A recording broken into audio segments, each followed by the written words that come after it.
to order. Yes, sir. This is the Albany Parking Authority. Step, we're ready to go here.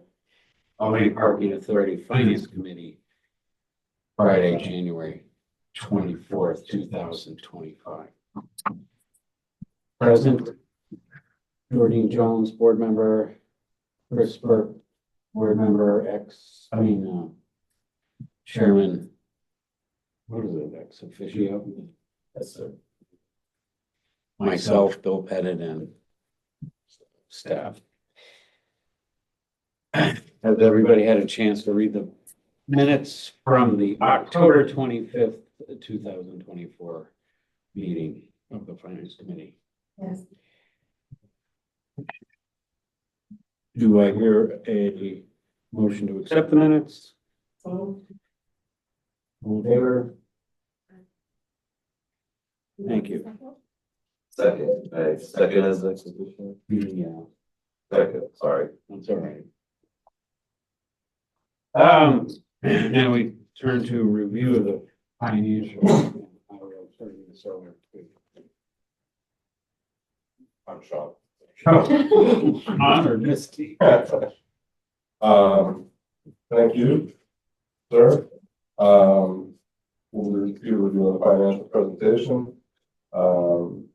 Page one is our goals and objectives of business strategies, continue to be wage competitiveness, employee retention, focus on increasing garage occupancy, capital improvements. That includes safety being our camera expansion, which we recently completed, heated sidewalks, the Green Hudson pedestrian walkway.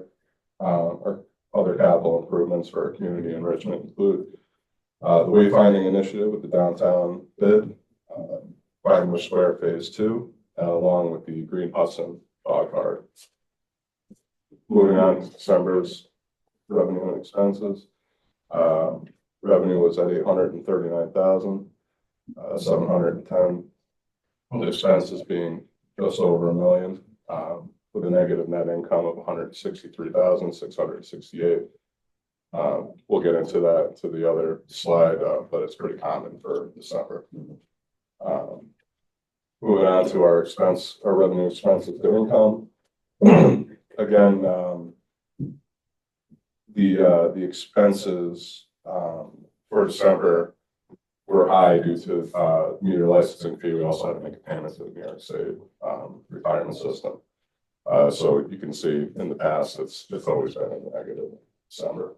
Our expenses were, or our revenue in 22 were higher. Oh no, I'm sorry. Expenses in December. Yeah, that's all. I'm sorry. Nothing new to report other than that. Moving on to parking revenues. You can see that we had quite an increase in December. The increase is due to the ARPA reimbursement invoice we processed in December. It's $100,000 that we're waiting to get reimbursement from the city, along with some other reimbursements as well.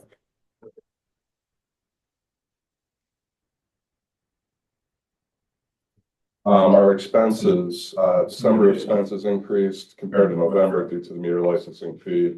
Again, the December 2024 projection includes the $500,000 meter license fee, as well as the assumed $300,000 that we plan to transfer into long-term. $300,000, it won't be transferred until we receive our reimbursements from the city. We don't want to make a move until we get that. That makes sense. Any questions about that? I'm sorry if I'm moving a little quick. We're moving a little quick. Sorry. No, I would just put note what the expenses are, just because, negative in the month, it's always good. But Yeah. So people look at it and say, oh, okay.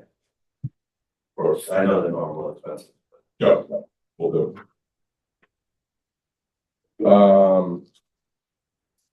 Our meter revenue increased in December due to there being only one holiday compared to the 3 holidays in November, no snow days in December.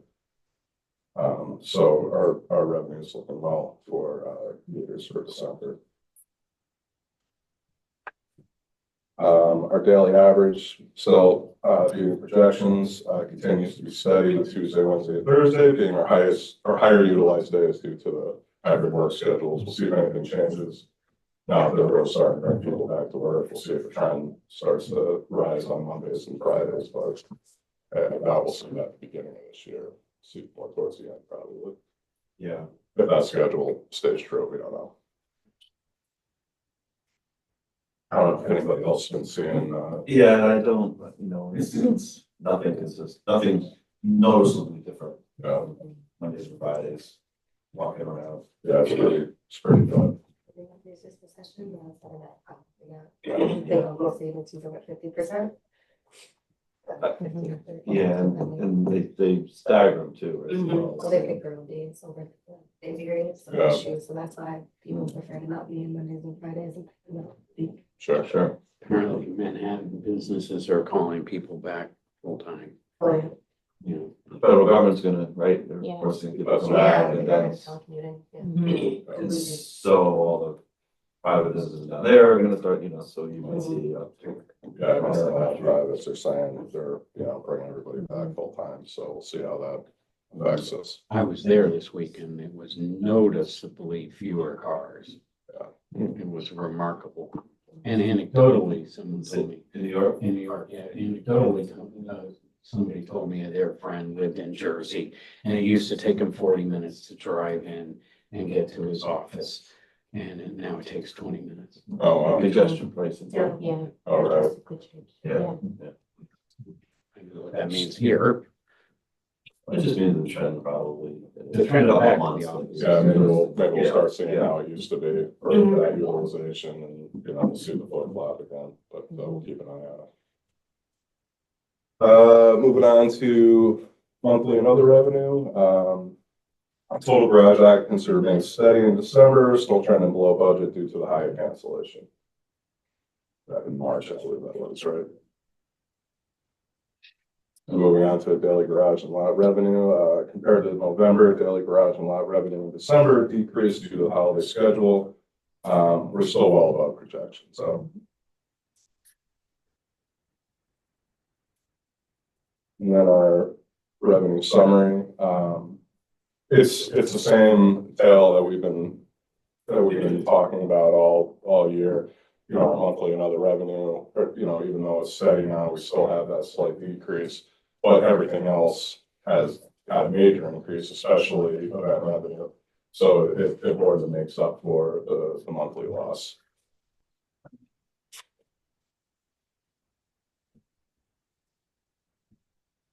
And our year-end summary.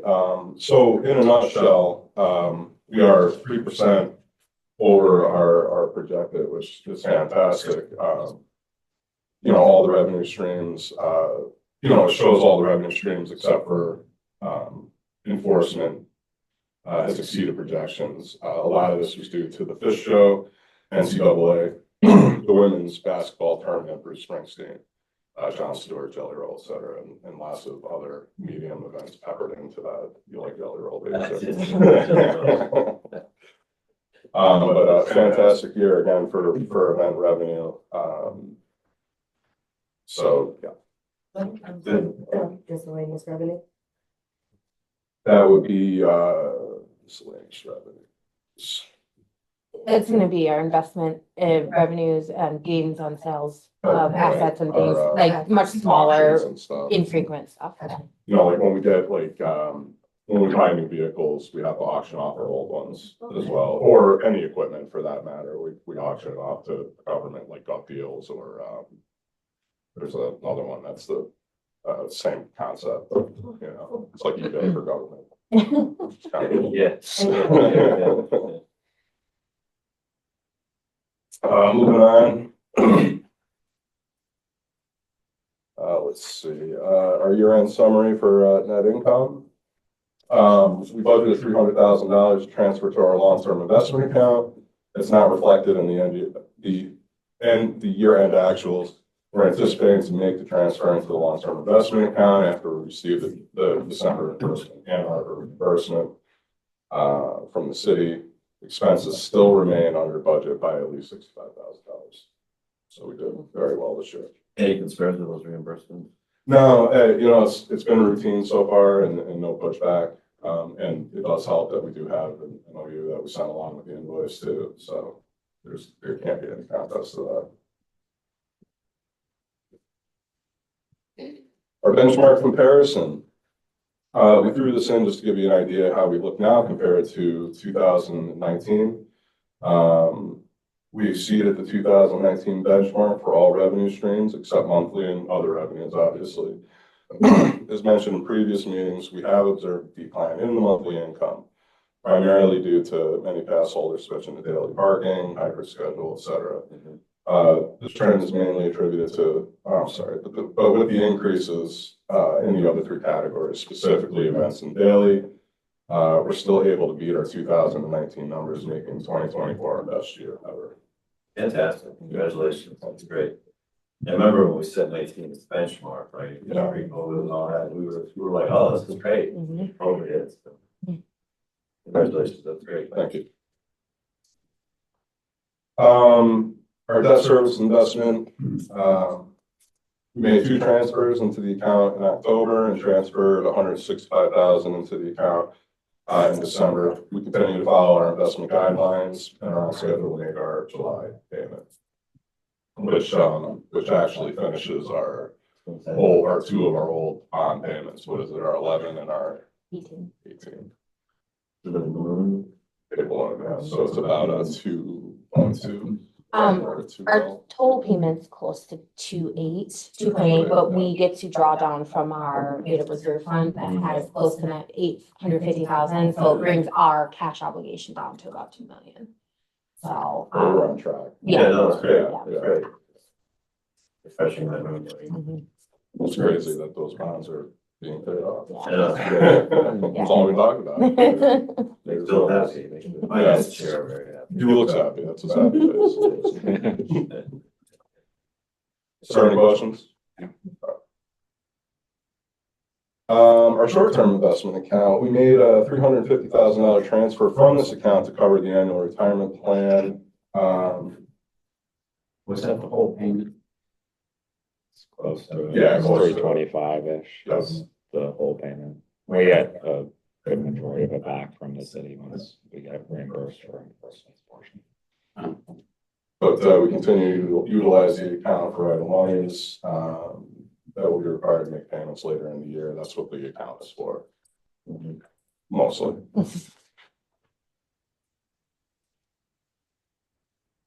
Our long-term investment account activity, we intend to make the additional deposit at the end of 2024, which is actually the beginning of this year, after reviewing our financial position. You know, like I said, we're just waiting for our reinvestments to come in before we make a move to meet the allocation. Just a reminder, the board did set a goal of 15 to 30% to be invested into the long-term account. So, you know, in case we have COVID 2.0 or any kind of catastrophe, should be able to make it no problem. Well, not horribly close. We're not close. 15% is between like 1.5 and 2 is you know, so we're just starting. Right. So after That's this, good to know. so after this year, we'll have, you know, when we make our deposit, we'll have the 600,000 mark in there. So we're well on our way. Yeah. And our EV charging investment account, we're still trending within the quarters, and we're up to $21,500 for the year, which is fantastic. That jump. Yeah. So what that means is, if we needed to replace 3 of the chargers, we can. That's great. And it doesn't affect us at all. Yeah. So I don't expect to have to replace any chargers this year or possibly next year. So I mean, we'll probably repair. So by that time, this number will be closer to 100 grand. You never know. Yeah. Good to have it. Somebody flying off. Takes one of those EVs out there. Replace them. Do we have those blankets in every garage? No, we haven't done that yet. I'd like to put that in the garage, but when I talked to the fire chief, Chief Greco, he he suggested that it's not really helpful to have those in the garage, that they'd like to have them on the truck to bring them in. Because also he Does he doesn't, have them on the truck? I don't know, we got them hooked up to CDTA to see if they could work out some kind of an arrangement, so that they can get the funding to, they wanted about 10 or 12 blankets and they're super expensive. What's super expensive? I think they're around like, I want to say they're around 1,200 to 1,500 a piece. You know, and they want about 10 or 12 of them, so. A whole car, I think that's. Yeah. Yeah, and everything around it, you know, so, and, so I haven't checked in with Joe in quite a while. I mean, that's a real issue that we should be more prepared for. Yeah, you know, we haven't seen a huge Did we growth. say that there's not enough water in Albany to put a fire out? They said that, once one of these things catch fire, it could burn for days and hot. So that would close the garage. Yeah. It could potentially melt a piece of the concrete, believe it or not. Yeah, we're talking. Yeah, yeah, Alien. right. Who put the blanket over the car? The fire department asked, And it, then yeah. And that was my question. Yeah. If we put blankets in the garage, who's, you know, like, Yeah. we That's couldn't what I'm get getting close to. enough. Mhm. Yeah, you couldn't get close enough to it to put a, you know, you have to have the whole suit on to be able to do it. Initially, you think, oh, it'd be a good idea to have both, Mhm. Yeah, in case someone needs to put a fire, out, they're like, no, we don't want anybody putting fires out in the garage. yeah. Okay. But, you know, So what happens if it does happen and it closes the garage for a month? Have we got some sort We have of insurance coverage. insurance coverage? Yeah. Have we checked that to make sure that the electric are? Yeah. It would have to be specifically disclaimed. So some insurance companies have started to do that, ours is not. You got, you're on top of it. I wonder if there's any kind of fire suppression system out there people are developing. I'm sure, and, you know, after listening to a lot of the tow companies, you know, the possible regulations that they're gonna have to have in the yard. You know, they have to have these vehicles separated and they have to have these special walls, you know, around the EV area when they tow those vehicles, just because of that. So I'm sure they're gonna have some kind of crazy suppression, something. Cancel system, Yeah, maybe. hit the right button. Yeah. Well, yeah, I mean, some system installed in the garage above them. Yeah. Yes, certain I'm temperature. not entirely sure there's any way to put the fire out.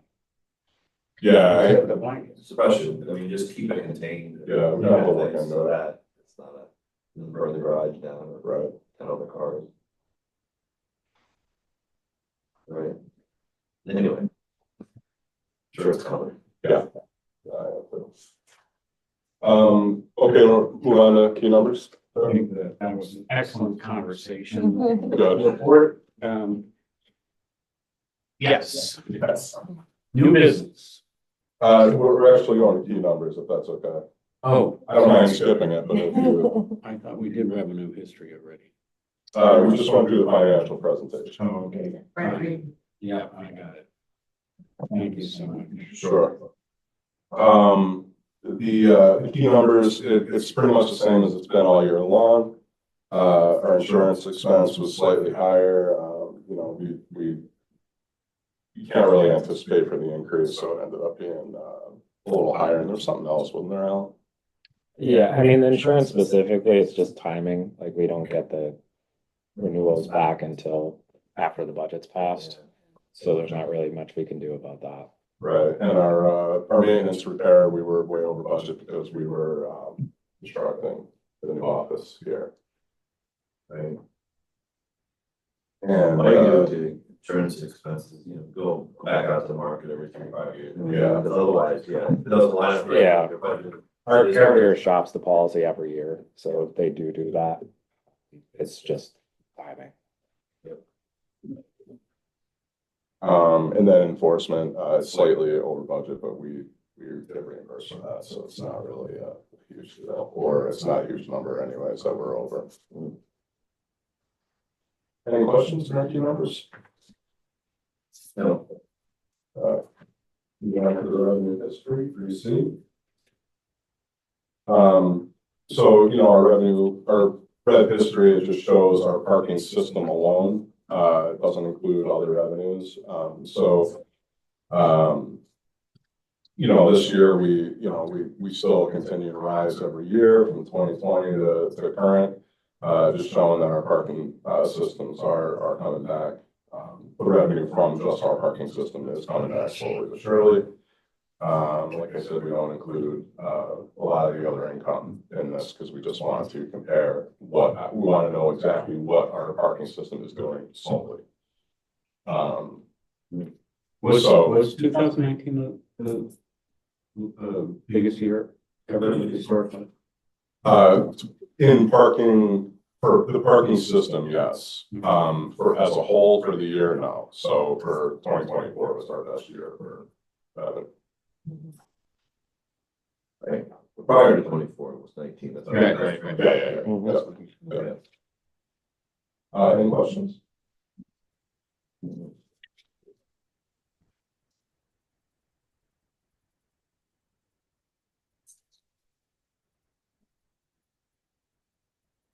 Okay to move on to new business, sir? Yes, why don't we go over the quarterly review of the budget result? All right. So, the quarterly review, as you can see in the fourth quarter, we, oh,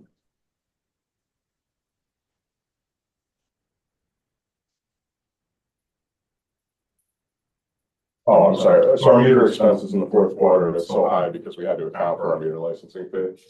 So that's included into that number. Otherwise, comparatively to last year's, meter numbers, we exceeded, by at least $75,000. Just painting a picture of what we've been talking about throughout our presentation, et cetera. And also enforcement they also had their best year ever, writing $4.4 million worth of tickets. Chris helped a lot. I say, I reporting them and my son paying them. Wait a minute, that's an important segue. How much were they? So when my daughter went off to school, she gives me a ticket and said, will you pay for this one? And I said, of course. I don't know, there and brought me. I said, did you bring your checkbook? I said, why? It's not the only one. Yes. Was the meter licensing fee as expected? Where is that here? It's not plainly shown on this chart, but it's within the fourth quarter total. You see the 796,000 No. for expenses. What number? I'm on 4A. Yeah, me too. Yeah. Meter expenses, okay. Oh, okay, I see it. Thank you so much. But yes, that was an agreed upon number. And this coming year should be much less because we have to make our bond payment. So I expect it to be. This number is lower than had been prior to 2020, right? Yes, that's right. Yeah. Yeah, because in previous years, I believe the meter licensing fee was anywhere between 700 and something thousand to 850,000. Yeah. So yeah. That's all I have for the quarterly review. All right. Thank you, Sean. That was illuminating. I don't believe we have any reason to go into executive session, although I put that out there in case somebody has some. I know what they want to talk. I do not. No, sir. Hearing that, I believe I'll call for an adjournment of the finance committee meeting. So, Do I hear a second? All in favor, say aye. Aye. We are adjourned.